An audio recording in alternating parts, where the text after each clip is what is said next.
I will talk about my own experience. There are a few challenges. One of the main challenges would be teachers themselves, I would say. Teachers need to change. Teachers need to understand that it's not just chalk and talk. There is a need to engage the students in class, get them interested, and it's no longer just whiteboard. The whiteboard is not 21st century. They need to be interactive, they need to use the computer, the laptop, the tablets, and we all know that students these days, especially in secondary school, even in primary, they know how to use the smartphone. So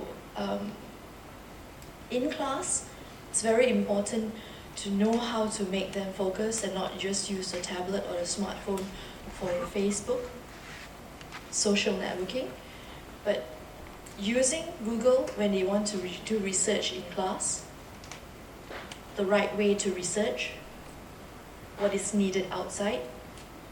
And if you're actually using Google, for example, for research, they need to also know that they cannot plagiarize. It's very important. I only see students when they're in Form 4 and Form 5. So most of my students would actually say, I don't really know how to do research. I know how to use Google, but when it comes to referencing, they've got no idea. All right? And a lot of them, they don't really know what is needed outside. You ask them, what do you want to become after this, after Form 5? The first thing they said is, I don't know.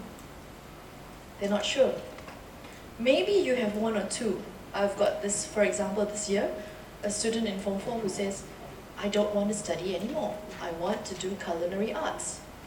He's lucky because his parent can actually take him out of school and enroll him in an actual culinary arts school. But we're talking about other students who are not well off. What then? So, 21st century, yes, they need to know the IT, they need to know how to access it correctly, because a lot of them know how to access it, but not correctly, and they don't know where they're headed. That's the thing, and for this interdisciplinary thing, science students themselves don't really know why they're studying science. Okay, one thing about having attended workshops at Google is that it gives teachers a renewed kind of thing, because there's a lot of teachers out there who are burnt out. So when you have NGOs helping out and you attend workshops, it's like a refresher's course. So it helps. It helps tremendously, actually. Again, it comes back to the point where the teachers have to want to adapt and learn. It gives us a sort of like the tools. It's a refresher's course. A lot of teachers actually, as I said, many teachers are burnt out after a while. So, but having workshops, it renewed the passion. Yeah. So when we go for workshops, it's actually a renewed thing for us. So the passion is still there. It's reignited.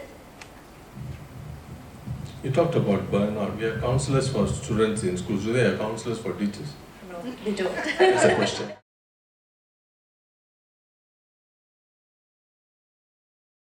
So they are collecting funds, they are collecting items to be brought to the pediatric ward, HUKM, so that they can give the library to the kids.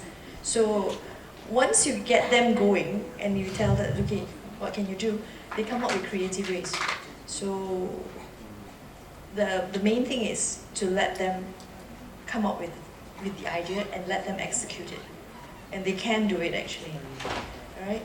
And I noticed that most of the students, from what I've actually seen, the students who are in, say, editorial ward under me, they don't just learn, they learn outside the classroom.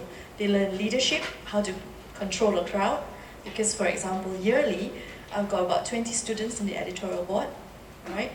They've got photography session from peralihan, that means remove class, right up to Form 5, Form 6, and they handle the whole entire thing. I just stand around and supervise. But these 20 students, they handle the whole entire school crowd coming, that means discipline, how they come down, how they go out, how they actually take a photography, the whole entire school's photography session, the yearly annual book. So if you actually let them do it and you guide them, you can see actually they surprise you and they're amazing. All right. So I think it's just allowing them to do it.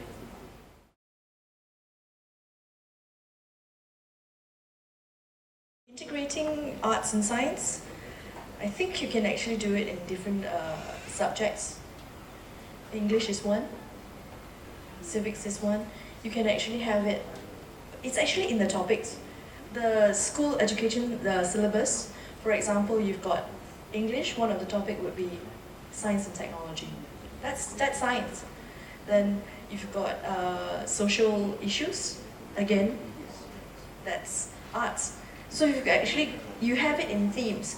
So I think it is there, it's just making it 21st century, making it more interesting, making it more student-centered. Really Frog is one way. Not every school has got the bandwidth, Mr. Wong, I'm so sorry to say that. But I think if schools can adopt an application or a way to get to the 21st century, it doesn't mean that if, for example, if a school has got low bandwidth, then they have to find ways to go around it. Okay? I remember having this conversation with our chairman of the PTA, right, Mr. Karuna, who is here actually. He gave a very good idea, I remember, where he said, if the schools, for schools where it's difficult to find funding, maybe the schools can actually approach companies who can adopt a school, and then from there, help get funding. So and from there, you can actually have a better IT program or internet connection, because you need to have funding before you can move forward.